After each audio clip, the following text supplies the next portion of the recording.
My world went quiet. My blood pressure skyrocketed. My mind went blank. I had no strength left to fight. My body went limp. Just as I thought it was all over, the door to the kitchen burst open with a deafening crash, followed by a roar of pure, unadulterated fury. You are all dead. The kitchen fell silent. Laughter died instantly, replaced by a thick, suffocating tension. Everyone frowncy, their hands still clamped around my head, the alcohol dripping from my hair and clothes. The figure in the doorway stepped forward, and the dim light cut his face, sharp, stern, with eyes like flint. It was Alistair Finch, my father, the dean of the hospital where Leo worked. His gaze swept the room, landing first on my limp body in the basin, then on the group of frown-seeing onlookers, and finally on Leo. His face turned a deep, dangerous red. "Let him go," he said, his voice low and trembling with rage. No one moved. Leo, still holding the shard of glass behind his back, tried to laugh it off. "Finch, what a surprise. We were just having a little fun. Ethan was playing a prank." My father didn't let him finish. He lunged forward, his fist connecting with Leo's jaw. With a sickening crack, Leo crumpled to the floor, the glass shard clattering from his hand. The others scrambled back, releasing me. I gasped for air, coughing up alcohol and blood, my vision blurring as I tried to sit up. My father knelt beside me, his hands gentle as he lifted me out of the basin. He wrapped his suit jacket around my shoulders, his voice softening. "Ethan, can you hear me? Talk to me." I nodded weakly,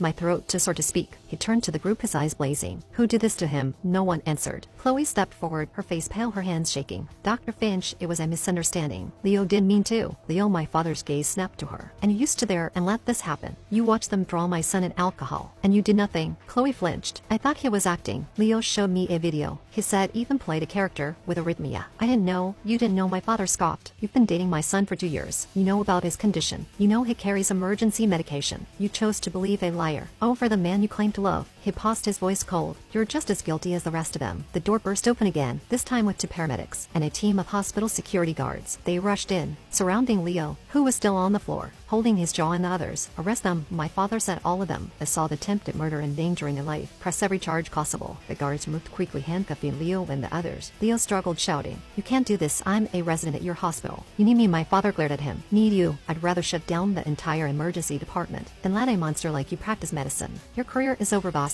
And when you're done with jail, you'll never work in a hospital again." The paramedics lifted me onto a stretcher, checking my pulse and oxygen levels. "Sir, his heart rate is still erratic. We need to get him to the hospital now." My father nodded, walking beside the stretcher as they wheeled me out. Chloe tried to follow, but a guard blocked her path. "You're not going anywhere. You'll be questioned at the station," she screamed, tears streaming down her face. "Ethan, I'm sorry. Please tell your father to let me go." I didn't mean it. I didn't look back. Next time I woke up, I was in a private hospital room. The monitors beeped softly, and the smell of antiseptic filled the air. My father sat beside the bed, his head in his hands. When he heard me stir, he looked up, his eyes red. "Ethan," he said, reaching for my hand. "How are you feeling?" "Like I got hit by a truck," I said, my voice hoarse. "My face hurts." My chest, he nodded. "The doctor said you had a severe arrhythmic episode, compounded by alcohol poisoning and hypothermia from the alcohol bath. You're lucky to be alive." He paused. "Leo's in custody, the others too. Chloe's being held for questioning. They'll all face charges." I closed my eyes, thinking about Chloe, about how she'd stood there watching me suffer, about how she kissed Leo, about how she called me a disappointment. My chest ached, but not from the arrhythmia, from betrayal. "I don't want to see her again," I said. My father squeezed my hand. "You won't have to. I'll make sure of it." Over the next few days, I slowly recovered. The doctors monitored my heart, adjusting my medication, and the nurses cleaned the cuts on my face. Stitches ran along my cheek and forehead, souvenirs of Leo's rage. Reporters tried to get in, eager to cover the story of the dean's son, attacked by a rogue resident, but my father kept them away. On the 3rd day, a detective came to the room, his Saturday down, pulling out a notebook. "Mr. Finch, we need to ask you a few questions about what happened that night." I told him everything, about Leo spiking my water, about Chloe's refusal to call 911, about the whiskey, the wine bottle, the alcohol bath, the attempt to drown me. When I finished, he nodded. "Leo's already confessed most of it," he said. "He claims it was a prank gone wrong, but the evidence says otherwise. The security footage from the restaurant shows everything. Him forcing the energy drink down your throat, smashing the wine glass, holding your head underwater. The others are cooperating too. They're pointing fingers at Leo, saying he pressured them into it." "What about Chloe?" I asked the detective side. "She's still denying any wrongdoing. She says she didn't realize the severity of the situation and that she trusted Leo because he's a doctor. But the footage shows her watching you struggle, laughing with the others, even kissing Leo while you were on the floor. We're charging her with complicity to assault and endangerment. It's up to the DA whether to pursue more serious charges." I nodded, not surprised. Chloe had always been good at lying, good at making herself the victim. After the detective left, my father came back. He looked tired, but there was a hard edge to his expression. "I've spoken to the hospital board. Leo's medical license has been revoked. The hospital is issuing a statement condemning his actions, and and I've made sure that none of the others, including Chloe, will ever work in healthcare or any related field again. Their futures are ruined. I looked at him dead. You don't have to do that. I just want to move on. He shook his head. They tried to kill you, Ethan. They watch you suffer and do nothing. They don't deserve second chances. And I won't let anyone hurt you again. A week later, I was discharged from the hospital. My father drove me home, and as we pulled into the driveway, I noticed a car parked across the street. It was a black sedan, its windows tinted. I frowned. Dad, do you see that car? I asked.